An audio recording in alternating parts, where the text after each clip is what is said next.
To discuss, we're joined via Skype by TISO Black Star legal journalist Karen Morn. Karen, thank you for being with us. So this is comprehensive. He has to pay taxpayer money back, opposition parties back, and receiving no new funds. That surely changes the outlook for the corruption case.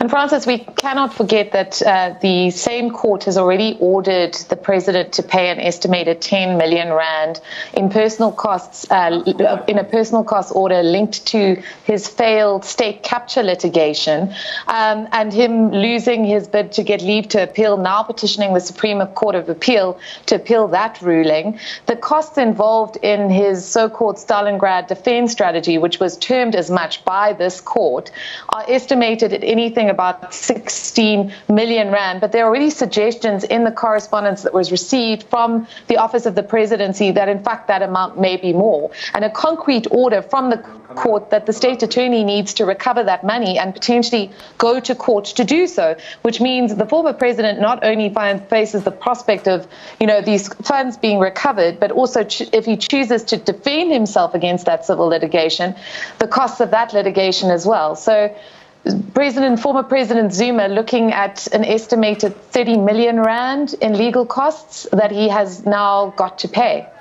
Reportedly, his team already seeking to challenge this ruling. Is that true, Karen? I mean, that would be more costs. Is the former president maybe just going for broke here?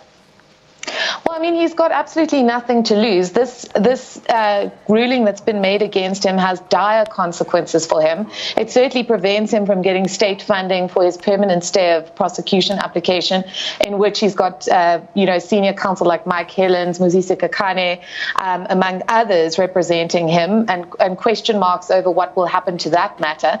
And if he fails in that, Francis, he's got to go on trial for corruption in a case that, on the estimation of the state, will take at least a year to complete and will require extensive forensic consultation, particularly around the issue of the KPMG report, et cetera, et cetera.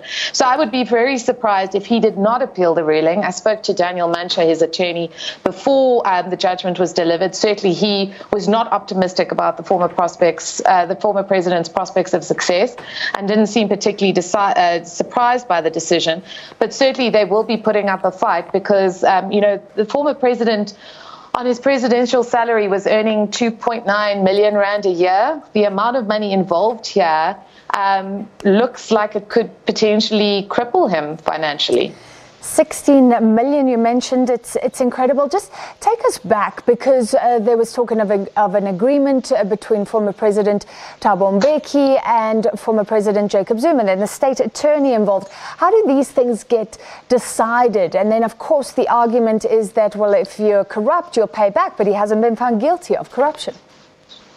Well, this is the interesting thing. I mean, this case has got far-reaching implications, because essentially what it was an attack on the use of the State Attorneys Act to justify legal funding for state officials accused of corruption.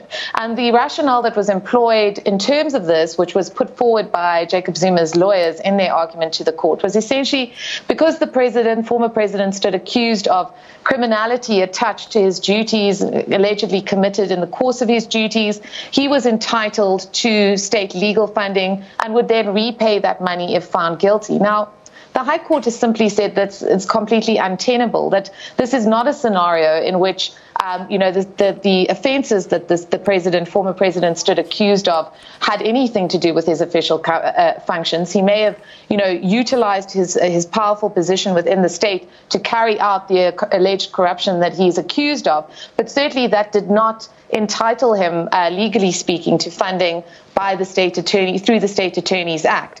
So they've essentially closed the door not just on the former president, but on other state officials accused of corruption. And this follows a series of judgments which were handed down in the Western Cape too, that are quoted in this ruling, which essentially said that as a state official, your ambit of duty it can never be said that corruption or alleged corruption would fall within that, and therefore you're not entitled to this money.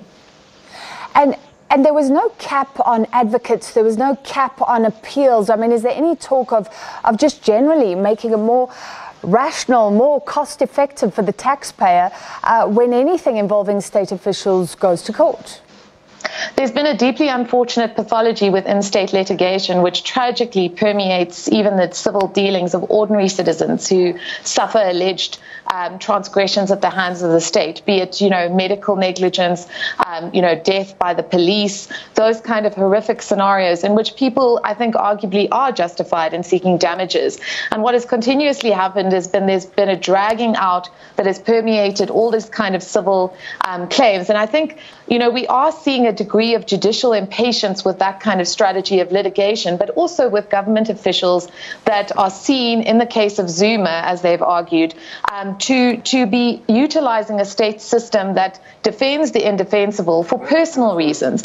And that's the big line that this court has drawn in the sand. They're essentially saying that as an official, you can't hide behind the power that you had within the government structures to access funds that wouldn't be available to an ordinary citizen accused of corruption. That principle of equality of law before the law is central here.